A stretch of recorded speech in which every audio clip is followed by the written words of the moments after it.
as it heads out to a highly elliptical halo-like racetrack orbit some 1 million miles from Earth to begin its scientific observations. In a little more than 1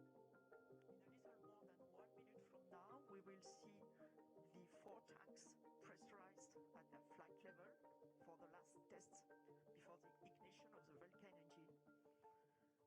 And in parallel, the electric system are also set in flight configuration, the onboard computer.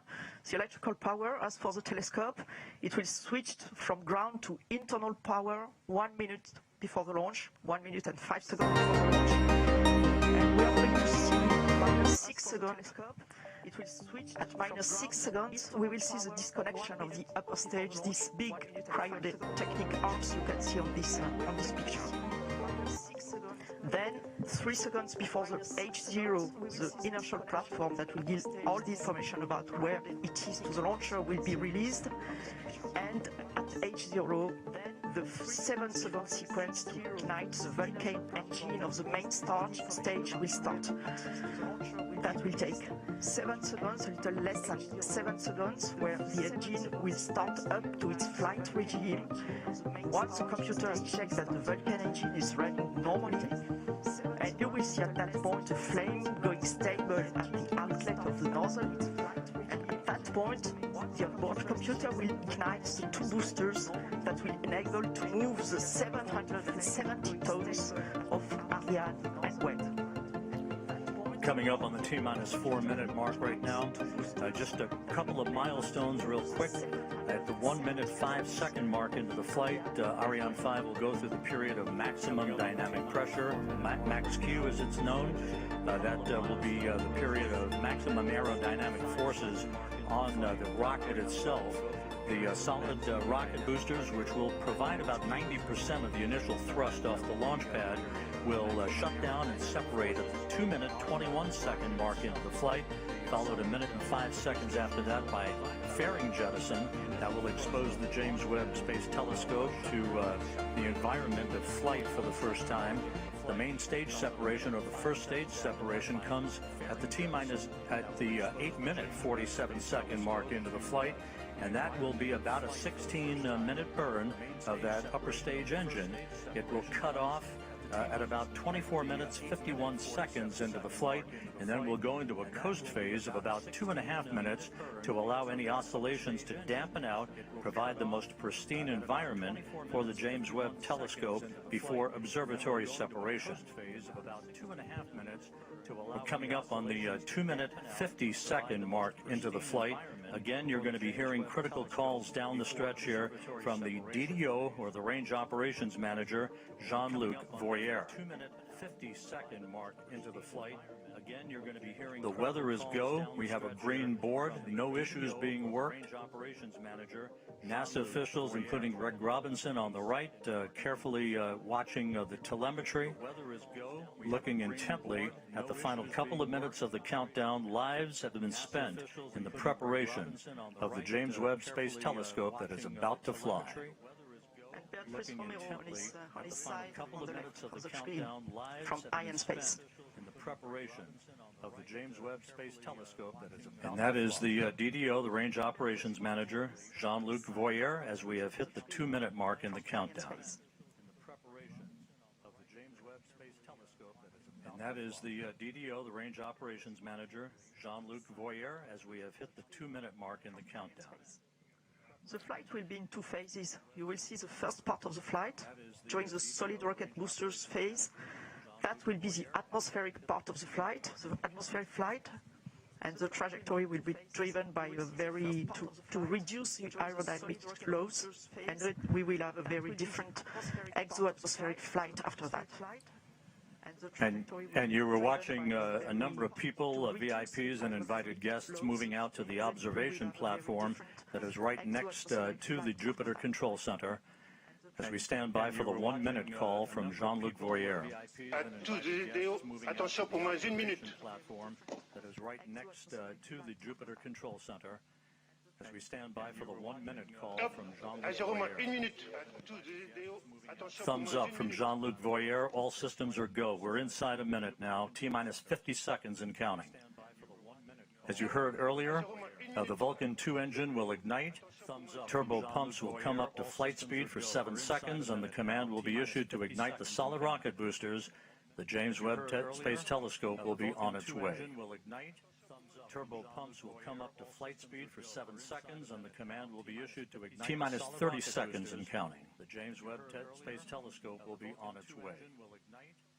Turbo pumps will come up to flight speed for 7 seconds, and the command will be issued. Standing by for terminal count. Seconds and counting. The James Webb Space Telescope will be on its way. À tous de DDO, attention pour les décomptes finales. 10, 9, 8, 7, 6, 5, 4, 3, 2, unité, top, 10, 9, 8, 7, and we have engine start. 5, 4, 3, and liftoff.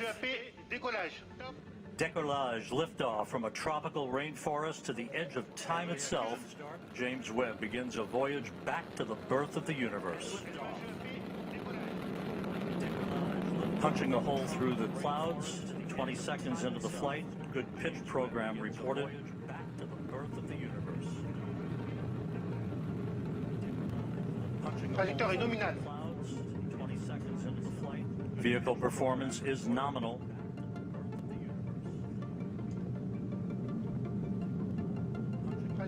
The Ariane 5 rocket continues to fly uphill in nominal fashion. The rumble of the powerful Ariane 5 now being felt here in the control center. To fly uphill in nominal fashion. 3D animation. We can hear the noise and feel the vibrations here. You're right, Rob. Yeah, impressive. 13 kilometers in altitude, 7 kilometers downrange. Traveling about 0.6 kilometers per second. Les paramètres à bord sont normaux. The trajectory reported to be nominal by Jean-Luc Voyer, the range operations manager. You can see at the bottom of your screen the yellow line is the trajectory plot, perfectly overlaid over the green line, which was the pre-launch trajectory. 1 minute 41 seconds into the flight, about 40 seconds away from shutdown of the solid rocket boosters. Over the green line, which was the pre-launch trajectory. 1 minute.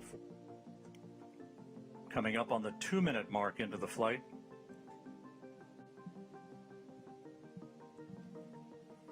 When it detects the threshold on acceleration, not the deceleration, but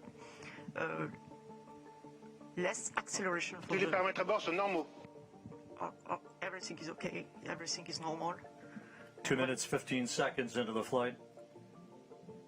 When the computer detects this threshold, it will separate. Séparation des EAP. Done. We have confirmation of solid rocket booster separation from Jean-Luc Voyer. This coming at an altitude of 44 miles. The Ariane 5 and James Webb traveling almost 5,000 miles an hour. We have about 1 minute 5 seconds to go before fairing jettison. That'll be the next critical milestone. The fairing is there to avoid the satellite being exposed to high temperatures and also high airflows. And as soon as the launcher leaves the atmosphere, as is now the case, the satellite does not need anymore to be protected, and Webb does not need anymore to be protected. Paramètres à bord sont normaux. So each kilogram being very important for the performance of the launch, we are going to eject this no more useful fairing. And let's go down to the floor in the Jupiter Control Center to Raphael Chevrier of Arianespace. Raphael, so far so good. Hi Rob, so far so good. Everything is nominal, as we say, when attitude and trajectory of the Ariane 5 is going perfectly well. As you can see also on the yellow line, Lagage de la coiffe. on the screen, we had the confirmation of the separation of the two solid boosters and now of the fairing, meaning that we have crossed the limits of the atmosphere. So everything is going Tous les paramètres à super bord sont good. normaux. And the DDO just said that all parameters are going perfectly smoothly. So let's continue the mission.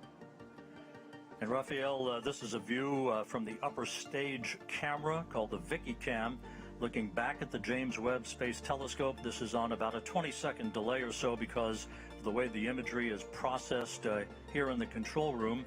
There's your telescope ready to unfurl its wings basically and begin its journey to the Lagrange point, the L2 point, about 1 million miles away from Earth.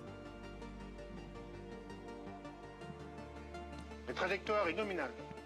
Trajectory is nominal. The report from Jean-Luc Voyer.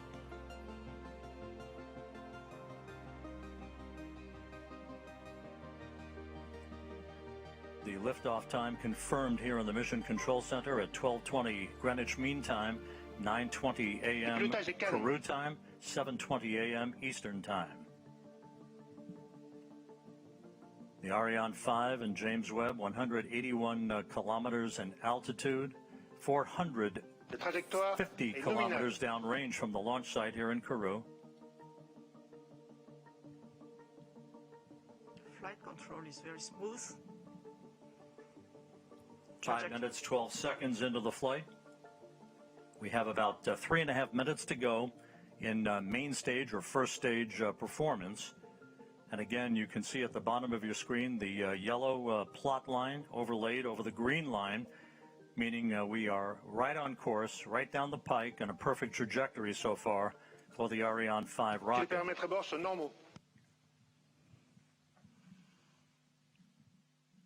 All telemetry data are now received by the Galileo tracking station, which is close to here, where we are in Kourou.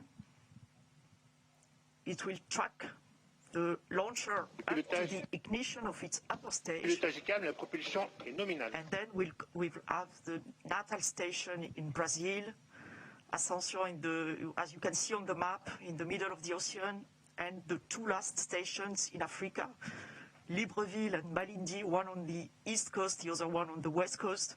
And the one on the west coast, Malindi, you can see that the telescope will be separated more or less over this Malindi station. And this Malindi station will also acquire the telemetry data from the telescope. You can see both are green, Galileo and Natal on this animation. It means they are expected to receive the data, and it was confirmed right now by the launch operations manager. Acquisition de télémesures par la station de Natal au Brésil. And just confirming now that telemetry is being processed through the Brazilian tracking station. The telescope is also processing telemetry through the tracking and data relay satellite system. As it moves further and further out into deep space, all of the telescope's telemetry and its imagery ultimately will be processed through the Deep Space Network in Goldstone, California. We passed the 7-minute mark into the flight.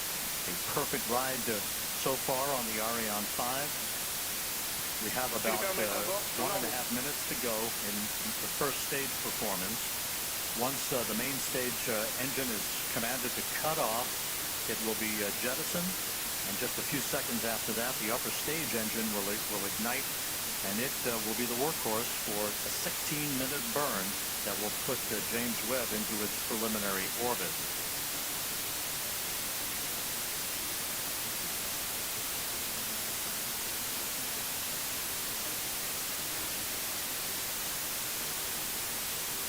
About 11 minutes from now, telescope controllers at the Space Telescope Science Institute will be sending commands to prepare James Webb for the initial series of commissioning activities that will lead to the deployment of its solar array and the initiation of generation of electrical power for the telescope.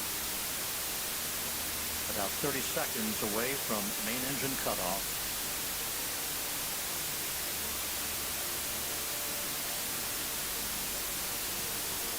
La trajectoire est normale. Nominal trajectory continues to be the watchword for the day from the Range Operations Manager, Jean-Luc Voyer. As we stand by.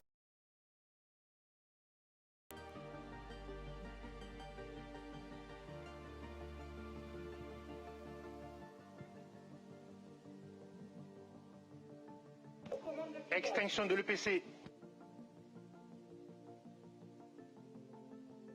Opération EPC. And we have main stage shutdown and separation confirmed here in the Mission Control Center, and the ignition of that upper stage. And Raphael Chevrier down in the fishbowl. So far, so good. Yes, Rob, we have the confirmation of the separation of the main stage and the ignition of the upper stage. The trajectory is perfectly nominal. This is a very important moment for us because it's always a challenge to switch on a cryogenic engine in space condition, and we are now at 220 kilometers of altitude. Speed is a bit more than 7 kilometers per second. As we enter now the second stage of the second phase of the flight, the upper stage is going to power for about 16 minutes to place Webb on its transfer orbit, and right now everything is again nominal, as the DDO just said. And a short time from now, the so-called sawtooth maneuver will get underway. Again, like rocking a baby in a cradle, this will be a maneuver to keep Webb's optics protected from overheating, Luce. Exactly, Rob, like a baby in a cradle. You can see here Webb attached on top of Ariane 5 upper stage with a very specific configuration. Of course, it will be different during its lifetime, but for the time being, its sun shield is folded and not yet fully protecting the observatory.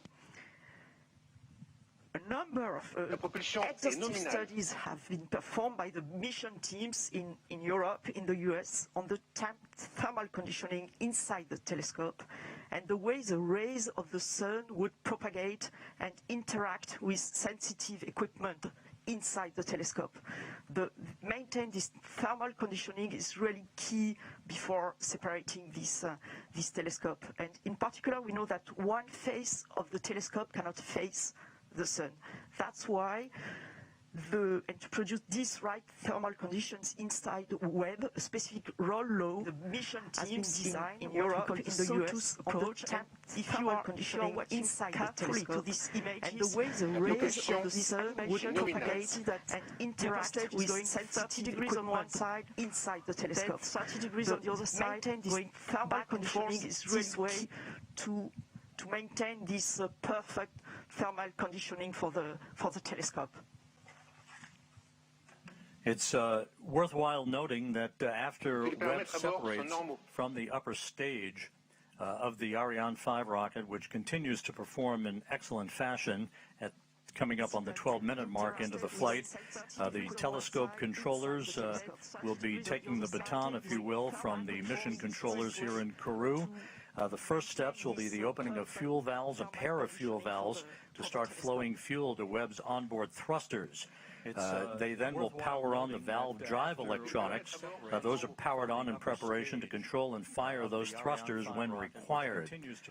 Webb's solar array is scheduled to be deployed at approximately the 33-minute mark into the flight. Once it is locked in place, we'll get the call that electricity is flowing through the array. That call will come from the Mission Operations Manager, Carl Starr, who's at the Space Telescope Science Institute at Johns Hopkins in Baltimore.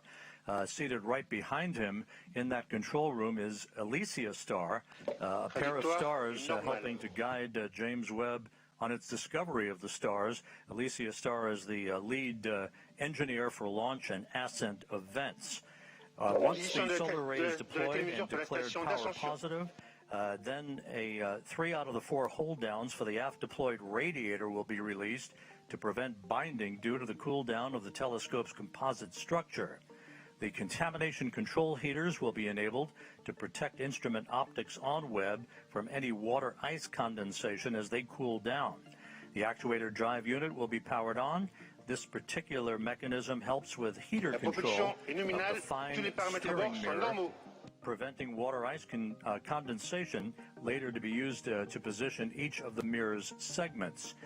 All 6 reaction wheels and the wheel drive electronics will be powered on for Webb, and that will be the precursor to the attitude control system using those reaction wheels to maintain the proper orientation with the sun, as opposed to using onboard thrusters.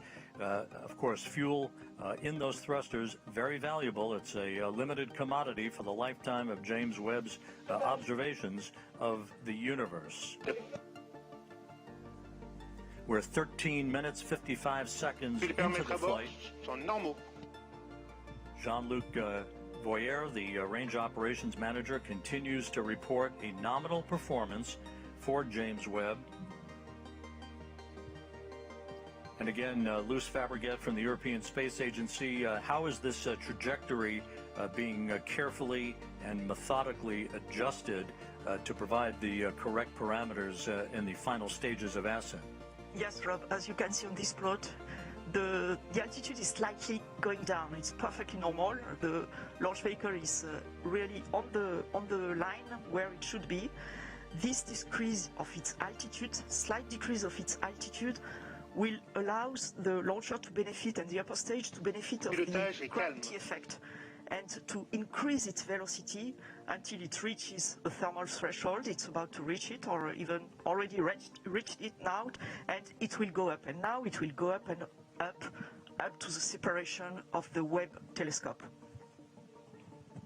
It will separate the Webb telescope on a highly elliptic orbit, but still around the Earth. The telescope will be released, inserted on an orbit around the Earth, with an apogee, a very high apogee above 1 million kilometers. Trajectory nominal as reported by Jean-Luc Voyer. You see him in that view, 185 kilometers in altitude, some 4,500 kilometers downrange from the launch site here in Kourou, moving at more than 8 kilometers per second, right on the plot, right on the trajectory, everything looking great. We are about 9 minutes away from the completion of upper stage ignition. It's shut down, and then about a 2.5-minute coast phase before Webb will separate. Observatory separation will be called out. You'll be hearing those calls and the initial calls from Carl Starr, the mission operations manager at the Space Telescope Science Institute at Johns Hopkins, through solar array deploy and the declaration of a power-positive spacecraft. James Webb, of course, will be traveling well beyond the moon to a distance of about 1 million miles away from Earth, settling into a highly elliptical, halo-like orbit to begin its astronomical observations. And again, as we mentioned earlier, at the time of observatory separation, Webb will be at an altitude of approximately 864 miles, statute miles, traveling some 21,000 miles an hour.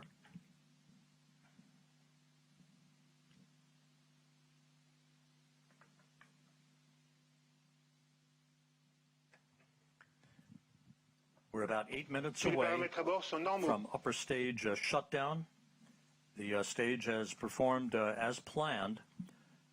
No issues reported. The launch occurring at 12:20 Greenwich Mean Time, 9:20 Kourou time, 7:20 a.m. Eastern Time on this Christmas Day. Very smooth. Le pilotage est calme. The velocity you just mentioned is very